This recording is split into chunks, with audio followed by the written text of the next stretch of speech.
सच को सच साबित करने के लिए दो लोगों की आवश्यकता होती है। पहला वो जिसमें सच बोलने की क्षमता हो, दूसरा वो जिसमें सच सुनने की क्षमता हो। नमस्कार साथियों, मैं Aman Anand, president students welfare association, मानव भारती यूनिवर्सिटी सोलन, हिमाचल प्रदेश। आज इस वीडियो के माध्यम से बहुत ही महत्वपूर्ण जानकारी आप लोगों के बीच में लेकर के आया हूं। जैसा कि आप सभी को मालूम है कि आने वाली 19 दिसंबर 2024 यानी कि परसों honourable high court of Himachal Pradesh में हमारे जो एग्जिस्टिंग केस है उसकी जो है वो डेट है, या हियरिंग डेट कहें, वो है। तो 28 तारीख को जैसा बच्चों को एक्सेस मिला था या पिटिशनर्स को एक्सेस मिला था, तो उसके बाद उन लोगों को जो था एक्सेस करवा के बताया गया, या डॉक्यूमेंट्स एक्सेस करने की परमिशन देने के बाद उन्हें बताया गया कि आप लोगों का ग्रीन शीट में नाम है या डिस्क्लोजर लिस्ट में नाम है, आप लोगों की फैक्चुअल पोजीशन क्या है as per the directions of the honourable high court of Himachal Pradesh. उन सबको ये चीज़ से अप्राइज करवाया गया। उसके बाद 5 दिसंबर की डेट इसमें फिक्स हुई थी, जो कि टाइम जो था कम होने के कारण वो हीरिंग उस डेट पे नहीं हो पाई, इसलिए वो परसों 19 दिसंबर को हीरिंग है हमारे केस के अंदर। चलिए, अब आते हैं पॉइंट की बात पे। जैसा कि 28 नवंबर को हमारे honourable high court of Himachal Pradesh की डायरेक्शन हुई थी कि only petitioners get the access for the documents, तो उस पर सिर्फ पिटिशनर्स को ही जो था एक्सेस मिला था डॉक्यूमेंट्स के लिए। और उसके बाद ऐसी भी उम्मीद है कि सिर्फ और सिर्फ पिटिशनर्स को ही रिलीफ मिले। तो इसलिए मैंने सबसे ये गुजारिश की थी या सबसे रिक्वेस्ट की थी बार बार वीडियोस के माध्यम से, ऑनलाइन ऑफलाइन सब माध्यम से, कि आप लोग अपने अपने जो है केसेस को फाइल कर लीजिए। क्योंकि कल को ऐसी कोई जजमेंट या ऑर्डर आ जाता है जिसके अंदर सिर्फ पिटिशनर्स को ही रिलीफ मिलने की डायरेक्शन होती है, तो आप लोग अपना टाइम व्यर्थ करेंगे, अपना टाइम आपको अलग से स्पेंड करना पड़ेगा कोर्ट में अपने लिए डायरेक्शंस करवाने के लिए, जो थोड़ा टाइम टेकिंग प्रोसेस होता है। चलिए, तो इन बिटवीन इस दौरान मुझे कई बच्चों ने संपर्क किया और मुझे उन्होंने बोला कि सर हमने जो है किसी के कहने पर हमारे इस केस के अंदर जो अमाइकस हैं उनके थ्रू हमने एक एप्लीकेशन मूव करवा दी थी, जिसमें हमने जो हमें प्रॉब्लम्स हो रही हैं, डॉक्यूमेंट्स नहीं मिल रहे हैं, उससे हमने कोर्ट को अप्राइज करवाया था। तो क्या हमें भी रिट फाइल करने की ज़रूरत है? तो ये उन्होंने मुझे ड्राफ्टेड कॉपी भेजी थी जो उन्होंने अमाइकस के थ्रू फाइल करवाई थी। तो पहले मैं आप लोगों को टर्म क्लियर कर देता हूँ कि अमाइकस असल में होते क्या है। अमाइकस जो होती है वो ये टर्म होती है कि जो कोर्ट है, जैसे हमारी honourable high court of Himachal Pradesh है, कोर्ट को असिस्ट करने के लिए अमाइकस को जो है वो अपॉइंट किया जाता है। तो इस केस में जैसे हमारे रिस्पेक्टेड ज्योतिर्मय भट्ट जी थे अमाइकस, उनको इस केस में अपॉइंट किया गया। तो उनके थ्रू कुछ बच्चों ने पता नहीं किसके कहने पे एक एप्लीकेशन मूव की कि हमें ये इश्यूज़ हो रहे हैं और हमारे पास ये डॉक्यूमेंट्स हैं, तो उस चीज़ से हमारी ऑनरेबल कोर्ट को उन्होंने अप्राइज करवाया। तो देखिए, ये चीज़ तो ऑलरेडी स्टेट कर चुकी है। स्टेट मीन्स कि कमेटी ने ऑलरेडी जो है हमारी कोर्ट को ऑलरेडी अप्राइज करवा दिया कि अकॉर्डिंग टू अस 2400 समथिंग जो स्टूडेंट्स हैं उनको हमने जेनुअनली वेरीफाई कर दिया है, वो सारे के सारे पैरामीटर्स को फुलफिल करते हैं। और ये डिस्प्यूटेड लिस्ट है जिसके अंदर जो है कोई ना कोई बच्चा या सभी बच्चे किसी ना किसी पैरामीटर को, एक पैरामीटर को या दो पैरामीटर्स को फुलफिल नहीं करते हैं। वो डिस्प्यूटेड लिस्ट है, वो ऑलरेडी कोर्ट को अप्राइज हो चुकी थी। तो अलग से इसको प्राइस करवाने का मेरे हिसाब से आप लोगों को कोई बेनिफिट है नहीं। देखो, जो प्रॉपर रिट फाइल होती है उसके अंदर जो है हम रिस्पोंडेंट्स बनाते हैं। रिस्पोंडेंट जैसे अगर आप कोई रिट फाइल करोगे तो उसके अंदर हम मानव भारती यूनिवर्सिटी को रिस्पोंडेंट बनाएंगे, रेगुलेटरी कमीशन को रिस्पोंडेंट बनाएंगे, कमेटी के चेयरमैन को रिस्पोंडेंट बनाएंगे, एडमिनिस्ट्रेटर को रिस्पोंडेंट बनाएंगे, एसएचओ धर्मपुर को रिस्पोंडेंट बनाएंगे, या जो भी आपको सही लगे आप उनको जो है रिस्पोंडेंट बना सकते हैं इस केस के अंदर। तो रिस्पोंडेंट्स की जो है ये एक जो है रिस्पॉन्सिबिलिटी बन जाती है। जब आप रिट फाइल करते हो तो वो प्रॉपर उसके अंदर रिप्लाई फाइल करते हैं। वो जो आप जहाँ जहाँ जिस जिस रिकॉर्ड के अंदर एग्जिस्ट कर रहे हो, सपोज करो रेगुलेटरी कमीशन के पास आपको कोई रिकॉर्ड अवेलेबल है, ठीक है, तो वो कोर्ट को ये चीज़ अप्राइज करवाएंगे कि सर हमारे पास इस स्टूडेंट का यहाँ यहाँ पे नाम जो है वो एग्जिस्ट कर रहा है, ठीक है। ऐसी यूनिवर्सिटी उसमें जो है वो अप्राइज करवाएंगी हमारी कोर्ट को कि हाँ ये बच्चे का जो रिकॉर्ड है वो यहाँ यहाँ पे एग्जिस्ट कर रहा है। यही सारी की सारी अदर रिस्पोंडेंट्स की ड्यूटी होती है।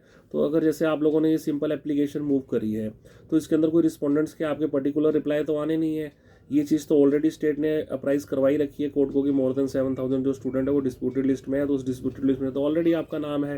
तो अलग से इसको अगर आप सोचें कि शायद हम इस तरह की कोई एप्लीकेशन को लगा करके हमें कोई बेनिफिट मिल जाए, तो मेरे हिसाब से आप लोग गलत हैं।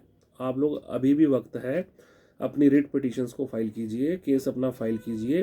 केस जब प्रॉपर वे में फाइल होता है, और इसमें भी इवन 2-3 बच्चे हैं जिनको मैं पर्सनली जानता हूँ, उन्होंने अपने केसेस फाइल कर दिए हैं, इवन एप्लीकेशन भी लगाई हुई है उन्होंने, और अपने केसेस भी फाइल किए हुए हैं उन्होंने अलग से।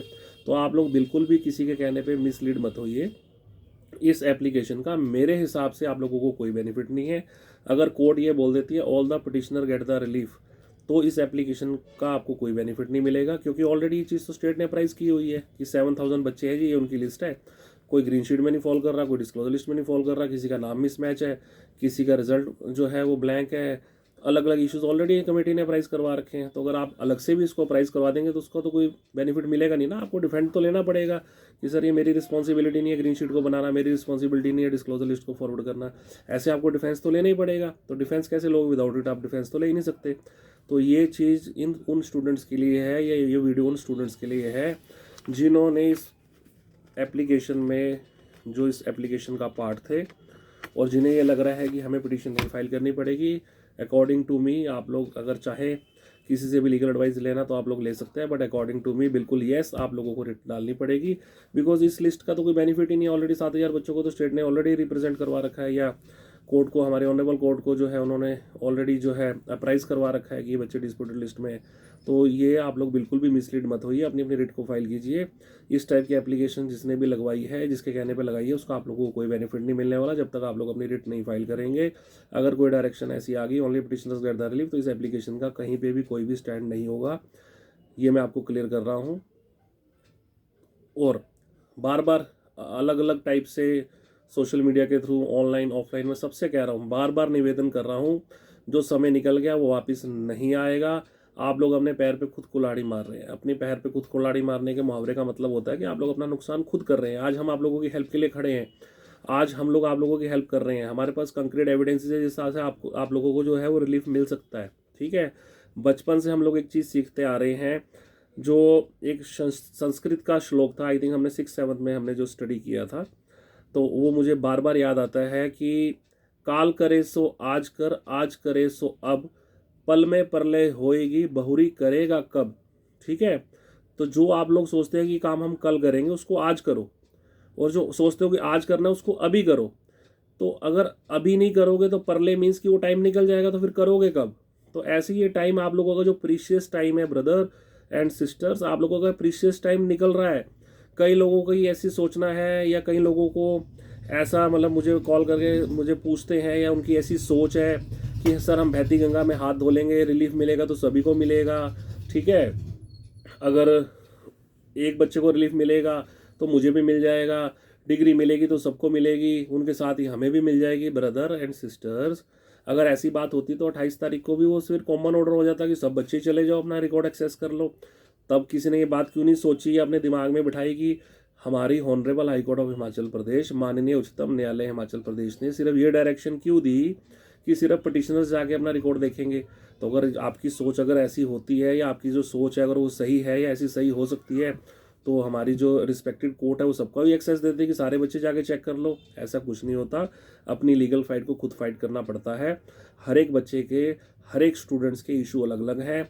किसी का ग्रीन शीट में नाम नहीं है तो डिस्क्लोजर में है, किसी का डिस्क्लोजर में है तो ग्रीन शीट में नहीं है, किसी का कोर्स अप्रूव है, किसी का अनअप्रूव्ड है, किसी की सीट्स एक्सेस है, ठीक है, किसी का रिजल्ट मिसमैच है, किसी का नेम मिसमैच है। ऐसे मल्टीपल इश्यूज हैं, कोई भी कॉमन पिटीशन पेंडिंग नहीं है।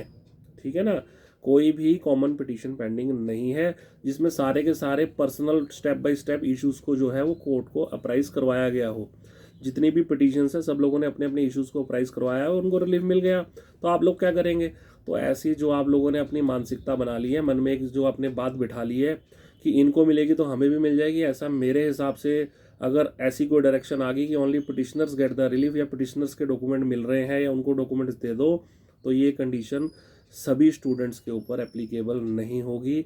बार बार मेरा हाथ जोड़ के आप लोगों से निवेदन है, हम नहीं कहते कि हमारे थ्रू ही फाइलिंग करो, हम नहीं कहते कि हमारी हेल्प लो। आप लोग अपनी लाइफ के अंदर समझदार हैं, आप लोग अपनी लाइफ के अंदर डिसीजन मेकर हैं। अपनी फैमिली की तरफ देखिए, अपने फ्यूचर की तरफ देखिए, अपने करियर की तरफ देखिए। हम लोग आप लोगों को टाइम दे रहे हैं तो इसका मतलब ये नहीं है कि हम आप लोगों का बुरा चाहते हैं। ठीक है, 4 साल से हम बच्चों की फेवर में ही काम कर रहे हैं, बार बार आपको रिस्पेक्ट कर रहे हैं कि आप लोग अपनी पिटीशन को फाइल करें, फाइल करें, फाइल करें। डायरेक्ट जाके कर लो यार, फाइल तो कर लो, आपका भला होगा, उसमें आपको बेनिफिट मिलेगा। हमें कोई प्रॉब्लम नहीं है, आप नहीं भी करोगे तो हमें क्या दिक्कत है, लाइफ अपनी डिस्ट्रॉय कर रहे हो। किसी ने 2011, 12, 13 में बीए कर रखी है, किसी ने 14, 15 में एलएलबी कर रखी है, बी फार्मेसी करे, कोई भी कोर्स कर रखा है। 10 साल बाद अपनी लाइफ को दोबारा स्टार्ट करोगे, 10 साल का आपका एक्सपीरियंस, 10 साल का आपका प्रीशियस टाइम, 10 साल का आपका एज फैक्टर तो काउंट होगा ही ना हर जगह पे। फ्रेशर के तौर पे जाओगे तो इस एज में तो लोग कहेंगे तो आप कर क्या रहे थे, कई मल्टीपल जो कंपनीज़ हैं वो पूछती हैं कि इतना गैप क्यों आ गया आपकी स्टडी के बीच में। तो काफ़ी सारी क्वेश्चनिंग होती है। अपनी लाइफ को सिक्योर करो, अभी ऑप्शन है, अभी उम्मीद है, अभी कंक्रीट एविडेंसेस हैं कि आप लोगों को रिलीफ मिल जाएगा। आने वाले साल 2 साल बाद इस केस में क्या होगा हम नहीं जानते, उसके उस टाइम पे क्या पोजीशन होगी केस की हमें नहीं पता। बार बार आपसे हाथ जोड़ के निवेदन है, इन बच्चों से भी निवेदन है कि जिस हमारे रिस्पेक्टेड मेंबर ने, या कहें कि मेंबर इन द सेंस कि जिस भी रिस्पेक्टेड स्टूडेंट ने या जिस भी इनके लीगल एडवाइज़र ने उनको ये लीगल एडवाइस की है, एक बार उसमें दोबारा से एडवाइस लेकर उसी को बोलो कि भाई तू हमारी रिट फाइल कर दे। इस एप्लीकेशन का हमें नहीं लगता कोई बेनिफिट मिलेगा, क्योंकि 28 तारीख को भी बच्चे आए हुए थे, इनमें 10-15 बच्चे आए थे जिनको रिकॉर्ड का एक्सेस नहीं मिला। सबको यही बोला गया अपना CWP नंबर बताओ, अगर आप पे CWP नंबर है तो एक्सेस मिलेगा, अदरवाइज़ नहीं मिलेगा। ठीक है, तो इसमें मेरी ये पर्सनल थिंकिंग है कि आप लोगों को इस एप्लीकेशन से कोई बेनिफिट नहीं मिलने वाला। आप लोग लीगल एडवाइस लेकर मेरी हेल्प चाहिए, मेरी हेल्प ले सकते हैं। मैं अपना नंबर डिस्क्रिप्शन में दे दूंगा, 929 आप मुझे कॉल कीजिए। ठीक है, और अपने जो केसेस को वो फाइल कर दीजिए। आप लोगों को कोई भी हेल्प चाहिए, कोई भी डॉक्यूमेंट्स चाहिए, कोई भी एविडेंस चाहिए, कोई भी स्पोर्टिंग जजमेंट चाहिए, मैं आप लोगों को फ्री ऑफ कॉस्ट प्रोवाइड करवाऊंगा। आप लोग मुझे कॉल कर सकते हैं, नंबर मैं अपना डिस्क्रिप्शन में दे दूंगा। बट बार बार मैं बोल रहा हूँ, हाथ जोड़ कर बोल रहा हूँ कि अपने केसेस को फाइल कर लीजिए। अदरवाइज अगर किसी ने 2009-10 में ग्रेजुएशन कर रखी है तो उसकी क्वालिफिकेशन +2 कंसीडर होगी। फर्दर क्वालिफिकेशन जो भी आपने इन डिग्रीज के बाद की है वो 0 हो जाएगी। आप अपने लाइफ के अंदर, अपने करियर के अंदर क्या करेंगे आप लोग खुद समझिए। ठीक है, हम लोग अपने भरसक प्रयासों से आप लोगों के बीच में हैं। हमारी मल्टीपल रिसर्चेज जो हमने की हैं उससे आज हम इस स्टेज पे आ रखे हैं कि हमें कुछ उम्मीद की किरण नज़र आती है कि बच्चों को रिलीफ मिल जाएगा। ठीक है, तो ज़्यादा आप लोगों का समय ना व्यर्थ करते हुए इस टाइप की एप्लीकेशंस की तरफ मत जाइए, अपनी इंडिविजुअल रिट फाइल कीजिए। और किसी भी हेल्प के लिए आप मुझे 929 कॉल कर सकते हैं। धन्यवाद।